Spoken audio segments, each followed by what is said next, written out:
आज की cooking challenge में है बेसन का चीला। अब यहाँ पर मैं टाइम शो करना बिल्कुल भूल गई। जब मैं वीडियो को एडिट करने बैठी तब मुझे याद आया कि यार मैंने यहाँ पे टाइम तो शो किया ही नहीं। बट ये मॉर्निंग का नाश्ता है तो मुझे याद है कि लगभग मैं 7 बजे के अराउंड बना रही होती हूँ, क्योंकि बेटी का टिफ़िन भी जाता है। तो बस इतना ही लगभग होगा, 7 या 7:05 ही हो रहा होगा। सो लेट्स सी कि हमें बेसन का चीला बनाने में कितना टाइम लगता है। यहाँ पर मैंने बेसन को ऑलरेडी घोल कर रख दिया था कुछ 10-15 मिनट पहले। अब इसमें मैं डाल रही हूँ ग्रीन चिली। आप अगर हरा धनिया डालना चाहें तो वो भी डाल सकते हैं। बट ये है ना कि बच्चे बहुत नाटक करते हैं, कभी कभी वो हरा धनिया नहीं खाते, तो इसलिए मैंने हरा धनिया नहीं डाला है। अब मैं इसको रख देती हूँ साइड में ढककर, ताकि ये और थोड़ा सा अच्छा हो जाए। अब मैं यहाँ पर लेती हूँ आलू। बहुत लोग क्या करते हैं कि चीला को फैला के उसके ऊपर बॉइल्ड आलू डालते हैं, बट यहाँ पर मैं कच्चा आलू पील ऑफ करके और उसको कद्दूकस करती हूँ। क्योंकि इससे ये होता है ना कि यार बेसन का चीला एकदम फ्लफ़ी भी बनता है और थोड़ा सा हैवी हो जाता है। क्योंकि अगर हम सिर्फ़ और सिर्फ प्लेन चीला ही बना के रखें तो वो बहुत लाइट होता है और बच्चे को अराउंड 7 to 8 आवर्स रहना होता है स्कूल में। तो इसलिए इसको थोड़ा सा हैवी करने के लिए मीन्स इसमें और वेजीज़ भी डाल सकते हैं लाइक ऑनियन, टमाटर, बट वही है ना कि बच्चे बहुत नाटक करते हैं वेजीज़ खाने में। तो यहाँ पर मैं आलू को कद्दूकस करके और उसमें मिक्सअप कर देती हूँ और फिर मैं डायरेक्ट उसको तवे पर फैला देती हूँ। तो इससे क्या है कि चीला बहुत ज़्यादा हैवी हो जाता है। आप 2 से 3 रख देंगे तो बच्चे का आराम से पेट भर जाएगा और वो सॉफ्ट रहेंगे, एकदम हार्ड भी नहीं होते हैं। सो देखते हैं कि कितना टाइम लगता है।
तो यहाँ पर मैं सिर्फ अभी 2 चीले ही सेक रही हूँ, बाकी मैं बाद में करूँगी जब बेटी चली जाएगी उसका टिफ़िन पैक कर कर।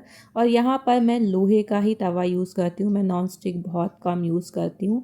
थोड़ी एक प्रॉब्लम होती है कि थोड़ा स्टार्टिंग में दिक्कत होती है, लेकिन फिर अच्छे से बनने लगते हैं। मतलब एक तो बिगड़ता ही है, उसके बाद तो अच्छे से बनने ही लगते हैं।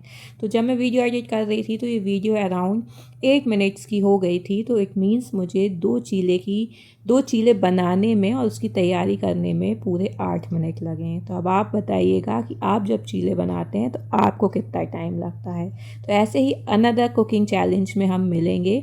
होप सो आपको वीडियोस पसंद आ रही होंगी। पसंद आए तो लाइक शेयर और सब्सक्राइब ज़रूर करें। मिलते हैं अपनी नेक्स्ट वीडियो में।